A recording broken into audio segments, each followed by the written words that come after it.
UP के प्रयागराज और वाराणसी समेत कई जिलों में बाढ़ से हालात बिगड़ चुके हैं। गंगा नदी के उफान ने रिहायशी इलाकों में लोगों की मुश्किलें बढ़ा दी। प्रयागराज के कई इलाके तो पिछले 5 दिन से पानी में डूबे हैं।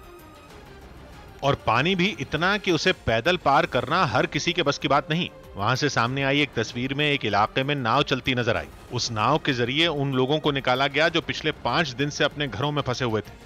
नाव आज से चल गई है, नाव चल रही है, लेकिन खाने की व्यवस्था यहाँ कोई प्रशासन की तरफ से नहीं है। इसी तरह इलाके के कई लोगों को निकालकर सुरक्षित ठिकानों तक पहुंचाया गया। हालांकि प्रशासन लोगों तक मदद पहुंचाने की हर मुमकिन कोशिश में जुटा है, लेकिन रास्तों के डूबने से दूर दराज के कई इलाकों तक पहुंचना प्रशासन के लिए चुनौती बना हुआ है। ऐसे में प्रयागराज की कुछ सामाजिक संस्थाएं भी लोगों की मदद के लिए मैदान में उतर आईं। ऐसे एरिया में पहुंचने का प्रयास कर रहे हैं जहां पे प्रशासन या जो है ना पब्लिक के लोग बहुत मुश्किल से पहुंच पा रहे हैं। प्रयागराज में पिछले कई दिन से गंगा और यमुना खतरे के निशान से ऊपर बह रही हैं।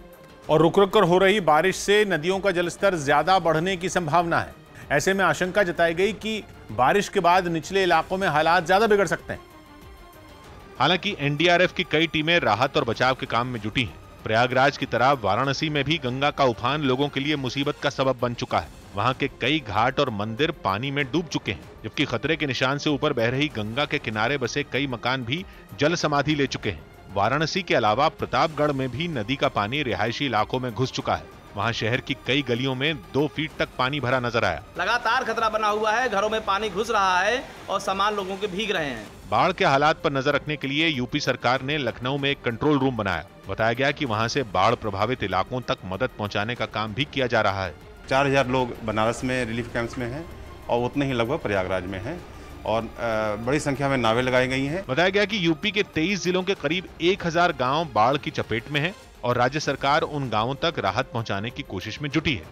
इतना ही नहीं, खुद राज्य के मुख्यमंत्री योगी आदित्यनाथ भी बाढ़ के हालात पर नजर बनाए हुए हैं और बाढ़ प्रभावित इलाकों का दौरा कर रहे हैं। योगी आदित्यनाथ ने प्रधानमंत्री नरेंद्र मोदी के संसदीय क्षेत्र वाराणसी पहुंचकर वहां के हालात का जायजा भी लिया। एक नाव में सवार होकर योगी आदित्यनाथ वाराणसी के उन इलाकों में गए जहां बाढ़ का सबसे ज्यादा असर पड़ा है। इस दौरान उनके साथ इलाके के विधायक और मंत्री भी मौजूद रहे। उनकी नाव के साथ सुरक्षा कर्मियों और एनडीआरएफ के जवानों की कुछ नावें भी चलती नजर आईं। इस दौरान योगी आदित्यनाथ ने बाढ़ प्रभावित इलाके के लोगों के साथ बात कर उनका हालचाल जाना।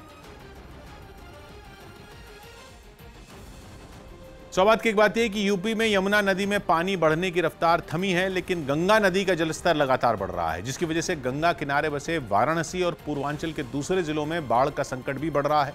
और अब चूंकि बुंदेलखंड से पूर्वांचल तक बाढ़ ही बाढ़ है, इसलिए पुलिस और प्रशासन के साथ एनडीआरएफ की 50 से ज्यादा टीमों को राहत और बचाव के काम में लगा दिया गया है।